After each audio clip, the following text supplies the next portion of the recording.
Good morning to all of you. Welcome back to my channel. अगर आपने subscribe नहीं किया तो सब्सक्राइब कर लीजिए। आज है 28 अगस्त 2026। ये है एडिटोरियल पेज, पेज नंबर 8। यहाँ पे एक आर्टिकल दिया हुआ है, हम इसको डिस्कस करेंगे।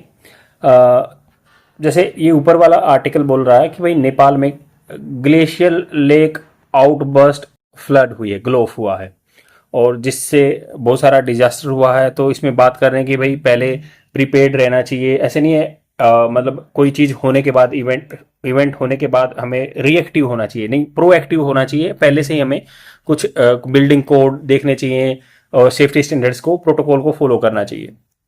ये नीचे दिया गया आर्टिकल ये भी इंसिडेंट के बारे में है, जो फायर इंसिडेंट होते हैं आईसीयू में। इंटेंसिव केयर यूनिट बोलते हैं जिनको, या ट्रोमा सेंटर भी बोल सकते हैं। ट्रोमा सेंटर जहाँ पे इमीडिएट आदमी को रिलीफ देने के लिए, ट्रोमा होता है दर्द।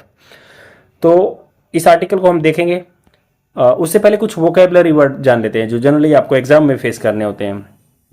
तो यहाँ पे पूछा गया है एंटोनिम पूछा गया है विपरीतार्थ। तो the author's writing was so captivating.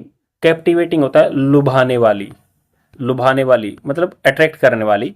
That readers were enthralled while the other book left them completely uninterested। तो एंथ्रोल्ड का मतलब हो गया कि जो एकदम मंत्रमुग्ध हो जाना, उसी चीज में घुस जाना, मंत्रमुग्ध हो जाना, एंथ्रोल्ड। इसका अपोजिट पूछा है एंथ्रोल्ड का, बोर्ड। मतलब एक वर्ड होता है इंसिपिड। इंसिपिड मतलब बिल्कुल नीरस, जिसमें कोई मजा ना आए, बोरिंग चीज ये कह सकते हैं, या बोर्ड ये इसका अपोजिट हो गया। इंटरेस्टेड जो काफी रोचक हो चीजें। एग्रीमेंट होता है सहमति। इंट्रीग्ड होता है काफी जो जटिल होती है ना, इंट्रीग, जिसे जिज्ञासु भी बोल सकते हैं। जिज्ञासु माइंड होता है ना, इंट्रीग माइंड होता है जिसका मतलब कुछ चीज़ों के लिए ज़्यादा आतुर रहता है, या साजिश हुई, या कोई कॉम्प्लिकेटेड चीज़ भी होती है इंट्रिग्ड। जैसे इंटरेस्टेड हो, इंटरेस्ट भी कह सकते हैं, या काफ़ी कॉम्प्लिकेटेड चीज़ हो। ऐसे नहीं कि इनसिपिड हो या कोई डल हो। डेफिशिएंट अपोजिट पूछा है। डेफिसिट का मतलब होता है कमी होना। ये एम्पल होता है प्रचुर मात्रा में होना। टेरिबल होता है बिल्कुल भयानक। ब्रोकन टूटा हुआ। और स्किम्पी होता है कम, कमी जिसमें रहती है। नेक्स्ट है एंटोनिम पूछा गया है, one must be very strong to lift this box of glass jar. तो स्ट्रॉन्ग का पूछा है, अपोजिट वीक है, काफी नॉर्मल है। माइटी होता है काफी शक्तिशाली, जो बोलते हैं ना अलमाइटी, जो भाग्य है वो काफी पावरफुल है। कॉम्प्लिकेटेड जटिल। रग्ड होता है उबड़ खाबड़, रग्ड सरफेस जो बोलते हैं। हिंडर, हिंडर किसी चीज को रोकना, इंपीड करना। इंपीड भी इसका सिनोनिम होता है। और अपोजिट क्या हुआ, फैसिलिटेट करना, किसी को सुविधा करना, किसी को थोड़ा सा आरामदायक बनाना। प्रेज होता प्रशंसा करना। जॉय होता खुशी। ब्लॉक होता है किसी को रोकना।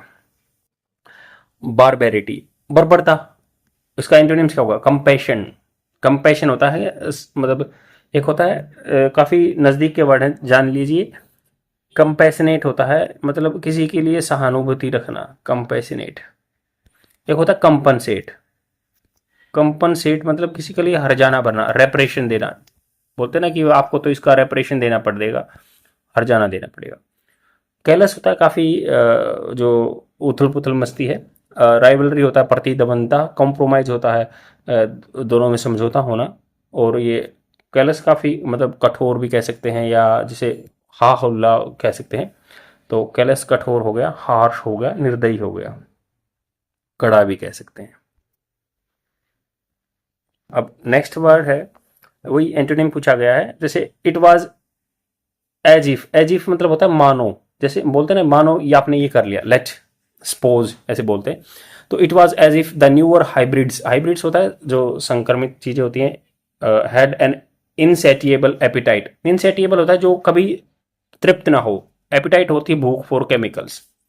तो न्यू हाइब्रिड्स हैं, उनकी क्या थी, इनसेटिएबल हाइब्रिड्स थी केमिकल्स के लिए। अब यह है अपोजिट इनसेटिएबल का, सेटिस्फाइबल, जिसको संतुष्ट किया जा सकता है। बोलते हैं सेल्फ कंटेंटेड आदमी है, संतुष्ट होना, आत्म संतुष्ट होना, self content.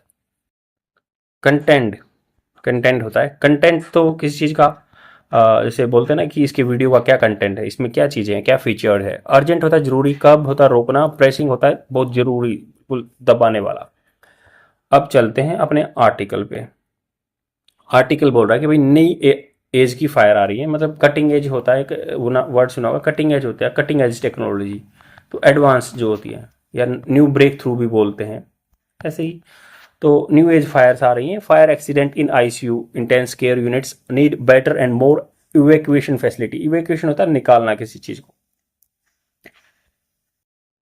Not to long ago, मतलब ज्यादा टाइम नहीं हुआ है, इंडिया फायर एक्सीडेंट्स टिपिकली जो परंपरागत रूप से अकर्ड इन इंडस्ट्रियल फैसिलिटी, तो जो ज़्यादा टाइम पहले की बात नहीं है, ये जो है एक्सीडेंट होते थे फैक्ट्रियों में होते थे, इंडस्ट्रियल फैसिलिटीज़ में होते थे, लार्ज ऑफिस में होते थे, या मास गैदरिंग जहाँ पे ज़्यादा आदमी इकट्ठे होते थे, फायर क्रैकर्स यूनिट जहाँ पे पटाखे वगैरह बनते हैं, या रेलवे कंपार्टमेंट डिब्बों में होते थे। कोज बाय दी फॉल्टी, जो मशीनरी के द्वारा फॉल्ट आ जाता, मशीनरी में आग लग जाती थी।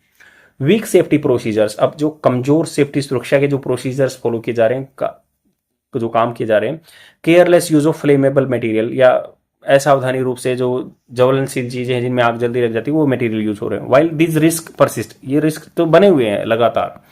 व्हाट हैज गोट एडिड, मतलब एक नई चीज ऐड हो चुकी है to the country poor record, country का बिल्कुल खराब रिकॉर्ड रहा है in the fire safety in the last 15 years, 15 साल में पिछले। So is residential building, so मतलब सो इज ये है रेजिडेंशियल बिल्डिंग जहां पे निवास स्थान है, अबोर्ड है में आदमियों के निवास स्थान है, होटल्स या हॉस्पिटल्स, स्पेशली आईसीयूज, हॉस्पिटल में आईसीयू में हो रहा है। इलेक्ट्रिकल फायर्स नाउ सीम प्रीडोमिनेंट, मतलब मुख्य लग रही है इलेक्ट्रिकल फायर जो बिजली में लग रही है, क्योंकि जो वहां पे लेटेस्ट इक्विपमेंट यूज हो रहे हैं, और जो रेट्रोफिटिंग बोलते हैं ना कि भाई मॉडिफाइड किया होता है, जो ओल्ड बिल्डिंग होती है किसी और पर्पज के लिए उसको रीपर्पज कर दिया जाता है, और उसमें ज्यादा हाईली सोफिस्टिकेटेड जो एडवांस जिसको इलेक्ट्रिसिटी चाहिए वो इक्विपमेंट वहां पे ऑन बोर्ड कर दिए जाते हैं, और ऑटोमेटिकली उसमें गड़बड़ हो जाती है, वहाँ के जो वायर कैपेसिटी इतनी नहीं होती, तो इसलिए शॉर्ट सर्किट और फिर आग लग जाती है। ओफन आमतौर पर cause by the increase appliances use, appliances होता है उपकरण का यूज होता है, ओवरलोडेड इलेक्ट्रिकल सिस्टम होता है, या पुअर मेंटेनेंस होती है। आईसीयूज आर स्पेशली वल्नरेबल हैं, नाजुक हैं, with their oxygen rich environment, तो वहां पे ऑक्सीजन ज्यादा होती है, इसलिए ऑटोमेटिक ऑक्सीजन तो आग खींचती है। दिस मंथ, इस महीने बैक टू बैक, बार बार लगातार जो होते हैं ना, बोलते हैं टोरेंट आ गई है, बौछार आ गई है, accidents and the neonatal, neonatal जहाँ पे मतलब प्री नेटल से पहले होती है, पहले neonatal ICUs in Amravati, Maharashtra and Chhindwara, MP में जगह है। Claim the most vulnerable new born babies, जहाँ पे जिस बच्चे मतलब प्रसव होता है वहाँ पे डिलीवरी होती है, वहाँ पे बच्चे मर गए। और Amravati fire was put out in 30 minutes, मतलब इसको पुट आउट या डोज कह सकते हैं, वर्ड होता है डोज, मतलब उसको बुझा दिया गया 30 मिनट में। But the smoke was too much, धुआं इतना ज्यादा था। For the 3 babies admitted because of complication, complication जटिलता की वजह से 3 बेबी एडमिटेड हो गए। फाल्टी जो गड़बड़ आई वेंटिलेटर में, जो बच्चों को आर्टिफिशियल ऑक्सीजन देता है, ventilator is suspected to be the cause, ऐसा माना गया है कि वो कारण था। इन द एनआईसीयू जो एट छिंदवाड़ा डिस्ट्रिक्ट हॉस्पिटल, ये शॉर्ट सर्किट, ये जो वार्मर ट्रिगर्ड ए फायर, तो शॉर्ट सर्किट हो गया, वहां पे फायर हो गई थी। 3 बेबीज जस्ट डेज ओल्ड, एक दिन के थे, सफर्ड बर्न्स, वो जल गए। इतनी दर्दनाक चीज है ओवर द पास्ट 15 ईयर्स, क्योंकि वो बच्चे तो भाग नहीं सकते, निकल नहीं सकते, तो इतना ट्रेजिक इवेंट है ये। Over the past 15 years ICU fires including the one in Jhansi in 2024, 15 साल की बात है। ICU fires including one in Jhansi 2024 में हुआ, इन विच 18 नए बच्चे जो न्यू बोर्न डाइड हो गए थे, and have not served as a wake up call. Wake up call मतलब क्या है, हाई टाइम नहीं आया कि आदमी ने सोचा नहीं, इससे कुछ सीखा नहीं। The Amravati fire shared many features with the previous incident, Amravati fire में भी सेम ऐसे ही जैसे झांसी वाले इंसिडेंट शेयर थे, शेयर्ड फीचर मतलब एक जैसे कारण थे। Perhaps the best way to respond, बस अच्छा तरीका ये है रिस्पॉन्ड करने का, न्यू एज फायर जो नई टाइम की फायर आ रही है ना, वुड भी होगा to treat ICU accident as a distinct category, अलग कैटेगरी में लेके जाओ इसको। आईसीयू आर शील्ड कंपार्टमेंट, वो क्या ब्लॉक रहते हैं, कन्फाइंड प्लेस रहते हैं, डिब्बे रहते हैं, where smoke fills up very quickly, जहां से धुआं जल्दी भर जाता है। In NICU where patients can not self evacuate, अपने आप नहीं निकल सकते थे। इवैक्यूएशन ड्रिल आर एसेंशियल, वहां पे इवैक्यूएशन ड्रिल होनी चाहिए, मॉक ड्रिल होनी चाहिए, प्रैक्टिस होनी चाहिए। ए best case setup would have 3 independent exit, तो अगर आप मतलब अच्छा सेटअप रखना चाहते हैं तो 3 एग्जिट होने चाहिए, with at least 2 allowing the horizontal evacuation, horizontal मतलब आसपास में निकलना चाहिए जो उसके कमरों में। ऑटोमेटिक स्प्रिंकल्स आने चाहिए, स्प्रिंकलर्स मतलब अपने आप पानी बिखरना चाहिए। इंडिपेंडेंट पावर लाइन होनी चाहिए for large equipment, oxygen cylinder या बेड स्पोर्ट्स के लिए। फायर ड्रिल्स एवरी 2 ईयर्स, 2 साल में होनी चाहिए। ए वेल डिजाइन आईसीयू होना चाहिए। Also locates oxygen outlets away from the socket, socket से थोड़ा सा आउटलेट ऑक्सीजन का दूर रहना चाहिए। Following it Delhi NICU fire, Delhi में हुआ था। The national neonatal forum called the mandatory fire safety certification for NICU equipped hospital.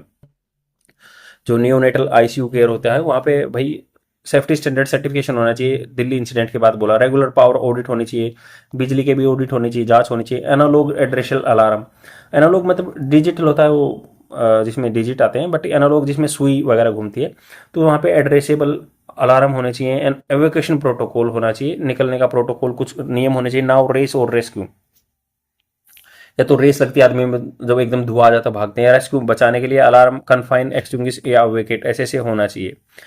भाई ये ऐसे ऐसे अलार्म आने चाहिए या प्रोटोकॉल होना चाहिए, ऐसे दौड़ना है, ऐसे रेस्क्यू करना है, ऐसे अलार्म या कन्फाइन जो है किसी जगह बंद होना, कन्फाइन। द 2026 नेशनल गाइडलाइन दो on fire and safety life safety in health care facility can be useful starting point. Starting point हो सकता है 2026 में जो गाइडलाइन आई है आईसीयू के लिए, एनआईसीयू के लिए, सेफ्टी के लिए। बियॉन्ड ऑल दिस लाइन्स, जो ये लाइन दी गई हैं अभी 2026 में फायर सेफ्टी की। An issue in power quality, power quality में भी इशू है। इलेक्ट्रिकल हार्मोनिक्स, जो इलेक्ट्रिकल मतलब वही कंपेटेबल नहीं है इलेक्ट्रिकल सिस्टम उसके। एनआईसीयू का equipment is pack with the electronic component. NICU जो इक्विपमेंट होते हैं ना पैक रहते हैं इलेक्ट्रॉनिक कंपोनेंट से, वहाँ पे बहुत ज़्यादा होते हैं। मतलब आपका ईसीजी मशीन होती है, वेंटिलेटर होता है, बहुत सारी चीज़ें होती हैं। दैट डिस्टोर्टेड करंट, डिस्टोर्टेड होता है जो मतलब तोड़ मरोड़ के करंट लेते हैं, ज़्यादा लेते हैं, कभी कम लेते हैं। Which can silently over heat, जो जल्दी से हीट हो जाते हैं। न्यूट्रल वायरिंग हो जाती है। And transformers and loose connection without tripping a breaker, तो ब्रेकर ट्रिप नहीं होता वो, वहाँ पे लूज वायरिंग वगैरह कनेक्शन होते हैं तो वहाँ पे स्पार्क हो जाता है। Post fire report citing generic short circuit, तो पोस्ट फायर इंसिडेंट होता है तो बोलते हैं कि आमतौर पे ये शॉर्ट सर्किट हुआ और टेक्निकल फॉल्ट बता देते हैं। मे वेल बी मिसिंग, तो ये शायद मिस कर रहे हैं द हार्मोनिक ड्रिवन डिग्रेडेशन, तो हार्मोनिक जो सामंजस्य नहीं है, डिग्रेडेशन हो रहा है। लार्जली अनऑडिटेड रिस्क फैक्टर है ये, अगर मान लो ऑडिट हो जाता है तो इस रिस्क को हटा दिया जा सकता है, बट ये ऑडिट नहीं होता तो ऑटोमेटिकली ये चीज़ें उस पर एक बोलते हैं कि जेनरिक है, नॉर्मल चीज़ होती है, सामान्य चीज़ बना देते हैं। तो इन्होंने बताया कि ऐसे ऐसे फायर ऑडिट होने चाहिए, तभी आदमी की जान बच सकती है। और बीच जो 1 दिन का बच्चा है, 2 दिन का बच्चा है, उसकी लाइफ चली गई है, तो मतलब वेरी ट्रेजिक इवेंट है। और इसमें क्योंकि वो बच्चा कुछ कर नहीं सकता।